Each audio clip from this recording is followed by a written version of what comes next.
There's a storm coming.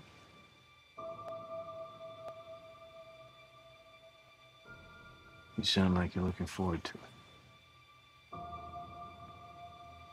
I'm adaptable.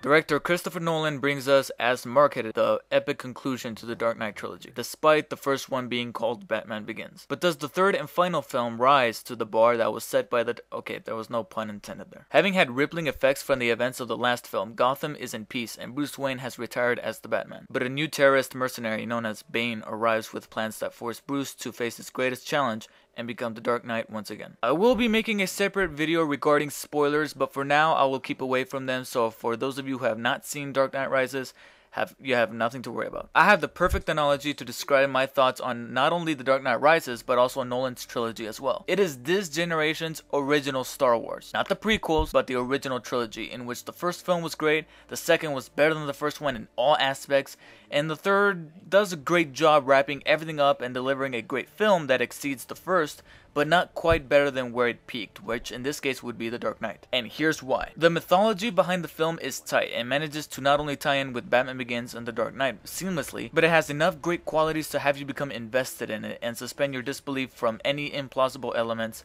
that sometimes Christopher Nolan seeps into the script, like Two-Face being able to talk so clearly without vital muscle tissue in The Dark Knight, for example. Various elements and plot points were lifted from some of the comics, just like The Dark Knight was, more notably Nightfall, and are put together to make a story that can only fit in the conclusion for this trilogy, and I'm glad that the Nolans took it in that direction with the script. Nolan's, as well as Tom Hardy's, portrayal of Bane to me was excellent. Some may not like his voice or his origin for that matter, but I did. And I heard some say that he may not be as memorable as Heath Ledger's Joker, and while I agree that no performance comes close to that of Ledger's, part of that mysticism may be due to Heath's passing prior to the release of The Dark Knight, as morbid as that may sound, but I personally found Bane just as quotable as the Joker was. Everything that you can expect from a Christopher Nolan film is here. Great performances are delivered from an ensemble cast, with Tom Hardy doing Bane justice as opposed to the mentally handicapped building that was in Batman and Robin, and Michael Caine kills it by giving one of the more emotionally driven performances out of this entire series. The cinematography by Wally Pfister and Hans Zimmer's score is great.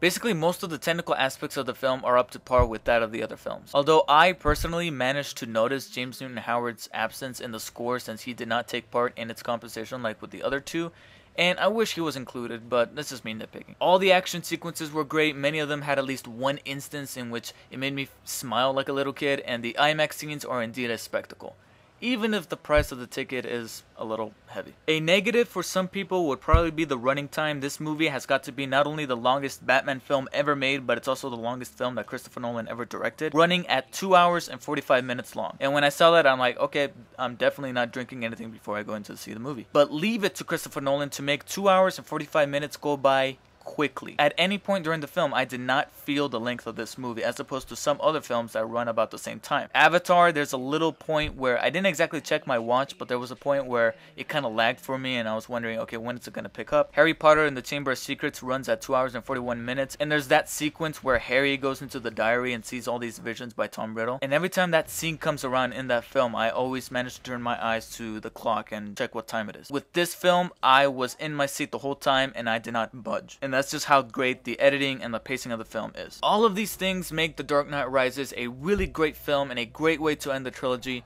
but there are a few yet vital things that keep this from being as amazing or even better than The Dark Knight. One of them is that the plot is not as fleshed out with some of the thought-inducing and complex elements that The Dark Knight had, such as the detective angle that Batman, Gordon, and Dent were using to take down the mob, or the layer of character study built around the Joker. I loved all that, and most of it is missing here. I would continue with other things that bothered me about the film, but most of them contain spoilers, so I'll save that for another video. Overall, the bar was raised so high by The Dark Knight that if it was not met, fans could possibly be automatically disappointed, and reviewers that are obliged to criticize would probably receive death threats, which I believe was indeed the case. But as a standalone film, it's amazing. As a Batman film, it's great, and as the conclusion to the mythology that Christopher Nolan started 7 years ago, it's definitive. I give The Dark Knight Rises a 9.4 out of 10, which is an A. As Return of the Jedi did with Luke and Vader in '83, The Dark Knight Rises bids farewell to the Caped Crusader and his hockey pads.